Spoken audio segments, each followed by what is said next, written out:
It's a question that comes up in my work frequently. Why are communication skills important to your career?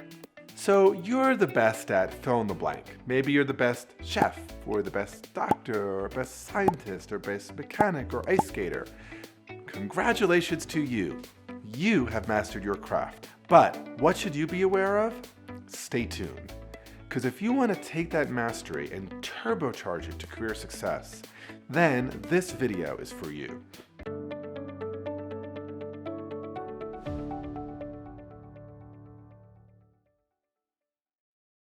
I'm Bob Bordone. I'm the founder of the Cambridge Negotiation Institute and a senior fellow at Harvard Law School, where I also founded and directed the school's negotiation and mediation clinic. Today, I'm going to share with you 3 essential communication moves that you could use and that will move your career to the next level. But beware, stay to the end to avoid making a mistake that has been the downfall of many otherwise very accomplished professionals. So wherever you sit on your career journey, whether you're in high school and just feeling the world is your oyster, or whether you're in high school and feeling overwhelmed about the choices ahead, taking the time to develop strong communication skills now can be the difference between success and failure. But the same is true if you are an aspiring manager, or frankly, if you are a brand new CEO. Your ability to communicate well can mean the difference between mediocrity, failure, and great success. Why? Communication skills are connected to our ability to influence others who are in our ambit, to pay attention to what we have to say, and then to make the choices we want them to make.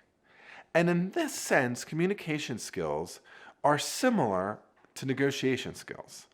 They are about how do we work with others to influence their choices, to make them do things we want them to do. And our ability to influence others is essential to career success. Whether you're trying to get your first job as a clerk in a 7-Eleven, or whether you're trying to persuade the board of directors of your company to adopt your proposed 5-year strategic plan. Good communicators focus on 3 key strategies in their efforts to influence others. First, they seek to understand their target audience. Now, this tip may sound simple, but my experience coaching even senior executives and government officials is that they often really miss this point. Really good communicators are focused on what the world looks like to that target audience. It means they need to answer a few questions. First, who is your target audience? Who are you trying to influence? Second, what does the world look like from their perspective? What is important to them? To whom do they listen and defer? How can you best make your case or frame your argument? Where many of us go wrong is that we end up focusing on what our intention is, or on what is important to us, or on what we think should be important to them. And each of these are common communication mistakes. Let me share with you a story of communication error that I have sometimes made in the past, and sadly sometimes still make, when I travel to countries where English is not the native language, and where I don't speak the native language. So I have this tendency, when I'm in a country where the native language isn't English, to sometimes go up to someone and I'll say something like, "Excuse me, do you speak English?" It seems fair enough. And if they look at me in a confused way, I say again, "Excuse me, do you speak English?" Like I say the same thing again, only louder and in a more condescending tone. So some years ago, I was in Paris and I don't speak French, and I had done this a number of times. And finally, the colleague I was working with said to me very nicely, "You know, Bob, I was thinking about it, and I was thinking it might not be so much of a volume problem as a language problem." And I was like, duh, of course. But then I thought about it, and I thought, like, in our communications, how often are we just like that? You say something to someone, and they don't seem to get it. So you say it again, only louder. And my guess is that if you do not do that in your professional lives, my guess is you do that in your personal life. And my guess is that they were not hearing impaired before you started. They have not suddenly become hearing impaired. My guess here, right, is not so much of a volume problem, but a language problem. And so, what that means from a communication perspective is that I need to focus on inquiry over advocacy. Because if I have been advocating my point over and over and you are not getting it, maybe it is because my assumption of what is persuasive to you is not persuasive to you.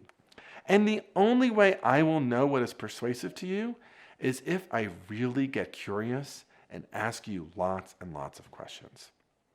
Okay, let's turn to the second point, and it's really related to this first point. It's framing your message. In communicating with others, I want to frame choices in ways that actually appeal to their own interests. I want to give them choices that feel really easy and exciting to say yes to.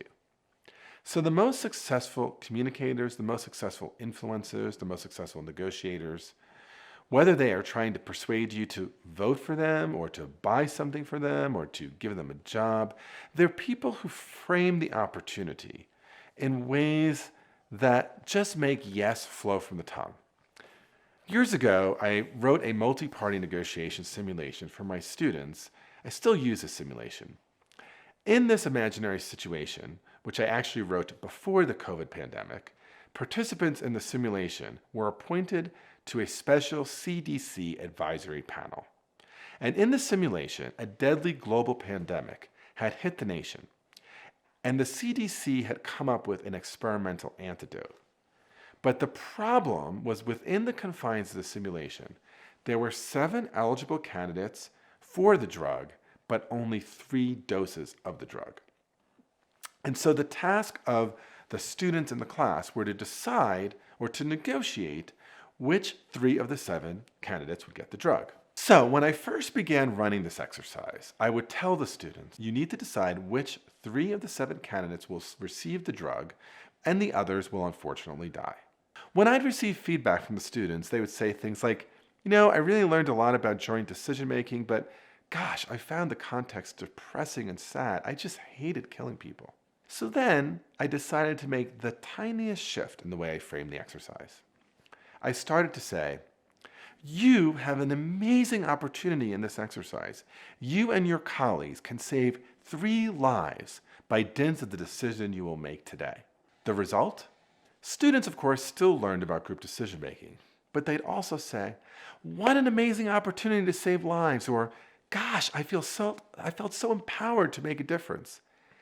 Now, to be clear, I had not changed a single word of this simulation, nor did I change the task, identifying 3 of 7 people who will get the antidote.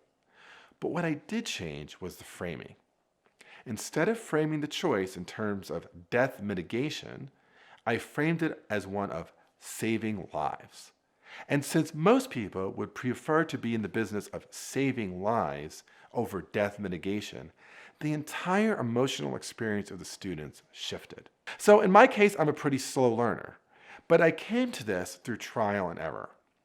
Really great communicators are the ones who are a step ahead of me. They frame the choices in ways that appeal to the target from the get-go. Finally, great communicators invest in relationship building.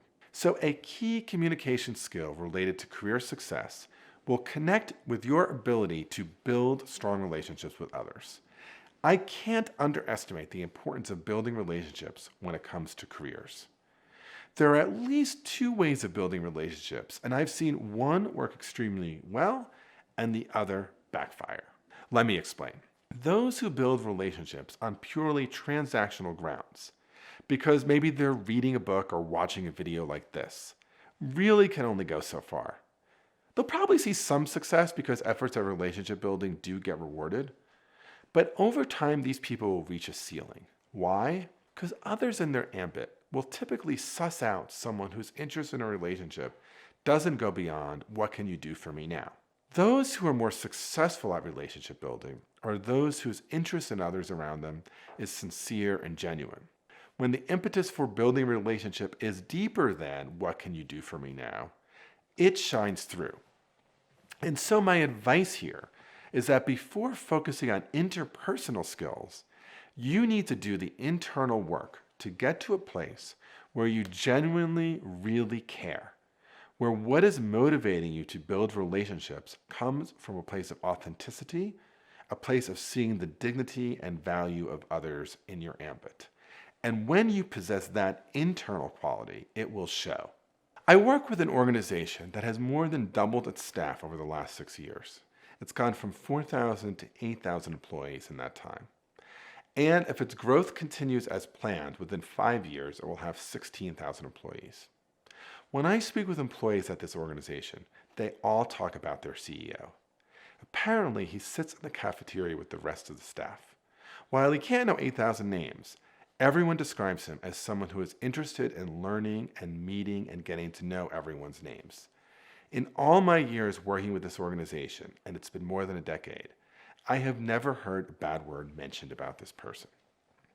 When you grow your company at a fast pace like this and bring in record profits and still have everyone in your organization speaking of you as an accessible and approachable and caring human being, you have done something right. And so all of this brings me to the one major mistake to avoid when it comes to communication skills. In too many situations, I have seen amazingly accomplished professionals in their field think that the work they do speaks for itself and that this is all that matters. Perhaps because they've spent years and years of hard work and toil becoming the best doctor or lawyer or ice skater or chef or professor, they think that the rest of the stuff is fluff. They think, communication skills, they're sweet, but that's not the currency of the realm here. The currency of the realm is being excellent at your craft. But beware of minimizing communication skills because you do so at your peril. So with these pieces of advice in mind and the cautionary note, I hope I've persuaded you that it's worth investing your time and energy to improve communication skills. If you want to keep doing that here, watch the next video, How to Improve Your Negotiation Skills. You can also take one of the workshops I offer at the Cambridge Negotiation Institute. Don't forget to like, subscribe, and hit the button. I'm Bob Bordone. Thanks for watching. Let's keep negotiating together. Okay, you want to improve your skills, so watch this video.